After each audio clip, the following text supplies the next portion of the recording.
أعوذ بالله من الشيطان الرجيم بسم الله الرحمن الرحيم رب اشرح لي صدري ويسر لي أمري واحلل عقدة من لساني يفقهوا قولي. Assalamu alaikum wa rahmatullahi wa barakatuh, dear brothers and sisters and beloved children. Jazakallahu khair for joining us again on the Ramadan special. Today we'll be going over juz or para number 20. In this we'll be covering several of the surahs, the first of which is Surah Al-Naml, i.e. the ant, and we'll be completing the rest of the verses 60 to 93 inshallah. It's a Meccan surah, and we'll be doing Surah Al-Qasas, i.e. the story. It is a Meccan surah and we'll be doing all 88 verses inshallah, followed by Surah Al-Ankabut, the spider. It is also a Meccan surah and we'll be doing the first 44 verses. In chapter number 20, Allah subhanahu wa ta'ala tells us that what are Allah's signs are saying to mankind. Allah tells us, believe in the signs of Allah. Signs spread all over the universe are shouting that there is no companion of Allah in this universe.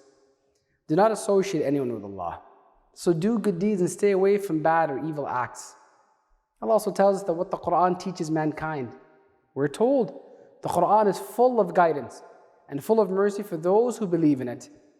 The Qur'an also reveals and points out that human beings have deviated from the truth. The Qur'an states, put your trust in Allah. As long as you're following the Qur'an, then you'll be on the straight path. We're also told that what a Muslim should do and believe. Allah tells us, worship the Lord who is the Lord of the city of Mecca. Allah has made the city honorable. Allah is the owner of everything. So be obedient to Allah. Keep reciting, understanding, and implementing the Qur'an. For Muslims, one of the major duties is to warn people of the evil consequences of evil deeds. Keep on praising Allah subhanahu wa ta'ala and listen carefully to the voices that come from Allah subhanahu wa ta'ala's signs. Allah is aware of what you are doing. You should be aware of this fact and of Allah subhanahu wa ta'ala's knowledge and power. We're also told which acts a Muslim should not do. Allah tells us, do not rebel while living in the land of Allah. Do not spread corruption. Do not enslave human beings. And do not oppress human beings. In the sight of Allah, all these are very serious sins. Do not be under the misconception that the middle of oppression will continue forever. Learn from the fate of Fir'aun and Haman and their hosts and turn away from oppression. Otherwise Allah subhanahu wa ta'ala will strike you in such a way you cannot even think. We're also told that do not accept slavery or despair. Allah tells us, those who are forced to live in a life of slavery and subjugation by being weak and helpless, let them not despair with the help of Allah. Let them not despair of freedom by considering subjugation as their destiny. Keep the relationship with Allah subhanahu wa ta'ala strong. If Allah is pleased, then they will surely come out of the humiliation of subjugation, and they will have a life of power and honor in this earth. Embellish life with good deeds. Those who have good deeds in their lives, Allah gives them wisdom and knowledge.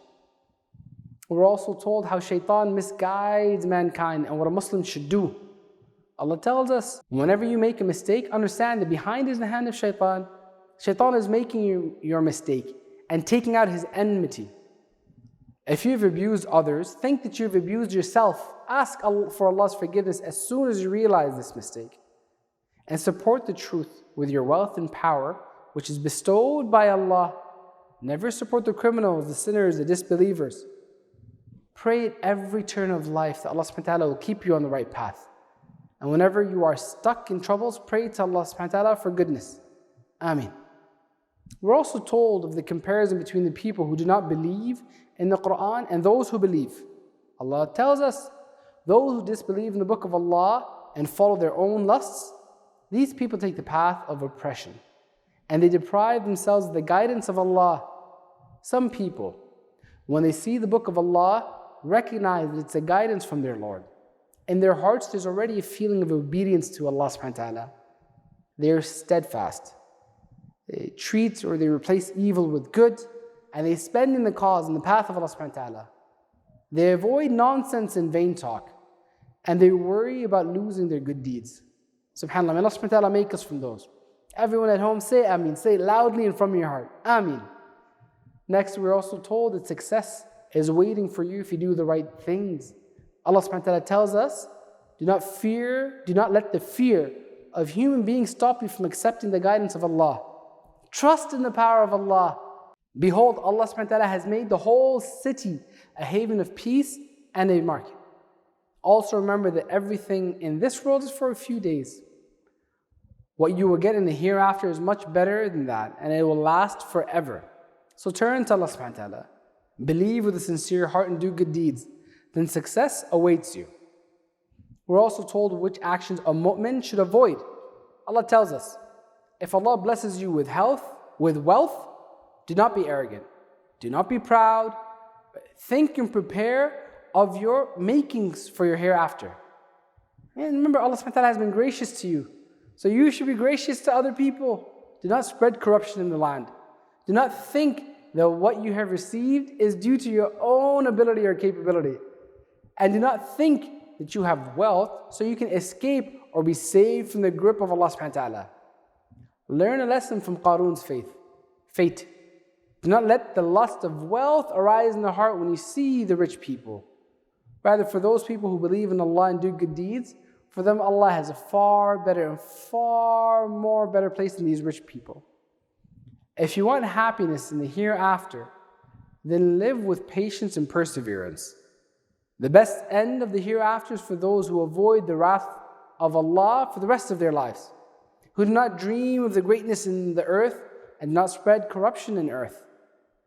The principle of Allah is that he who brings good deeds will be rewarded, and he who brings bad deeds will be punished for the evil acts. We're also told what a Muslim behavior should be with the Qur'an. We're told, you have the book of Allah. It is the mercy of your Lord. Hold fast to it. Do not be a helper to a negator of the Qur'an, lest they may turn you away from the communications of the message of Allah. So call to your Lord and do not associate anything with the polytheists.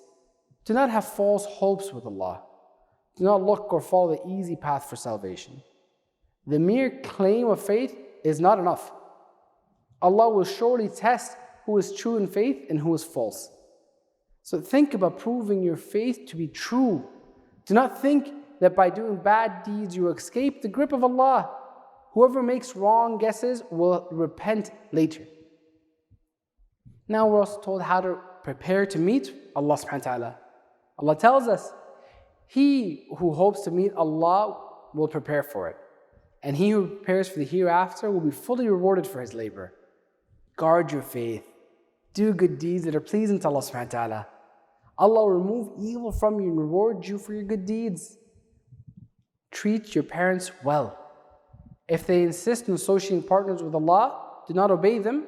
Be steadfast in faith and do good deeds. And Allah will make you one of the good people. SubhanAllah. We're also told that after believing Allah, what should we do? Allah tells us, hold fast to Allah's path. When people persecute, be patient. Remember that the trials of this world are nothing compared to the punishment of Allah in the hereafter. Do not follow the attitude of the hypocrites who claim faith only for worldly gain. Allah knows the conditions of your heart. Do not follow the path of the disbelievers, nor trust in their promises.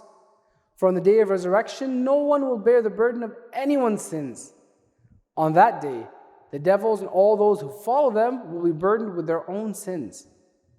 Allah goes on to tell us that besides worshipping Allah, what should we be aware of? We're told, be aware of Allah's wrath. Allah subhanahu wa ta'ala is the sustainer. Ask Allah for sustenance. Thank Allah. Do not despair of His mercy. Believe in His revelations and believe in meeting Allah. Do not bear the threat of anyone against Allah and be steadfast in the faith. Stay away from immorality. Do not commit bribery and do not do evil acts in your meetings with people. Do not spread corruption in the land and do not follow the path of oppression. Fear the punishment of Allah. Use common sense and do not make anyone other than Allah a guardian. Whenever you make a guardian, or whoever you make a guardian will be weaker than a spider's web. Alhamdulillah, with this we conclude chapter number 20. Wa akhiru da'wana walhamdulillahi rabbil alameen. Jazakallahu khair for joining us. We look forward to seeing you again tomorrow when we do juz number 21. Assalamu alaikum wa rahmatullahi wa barakatuh.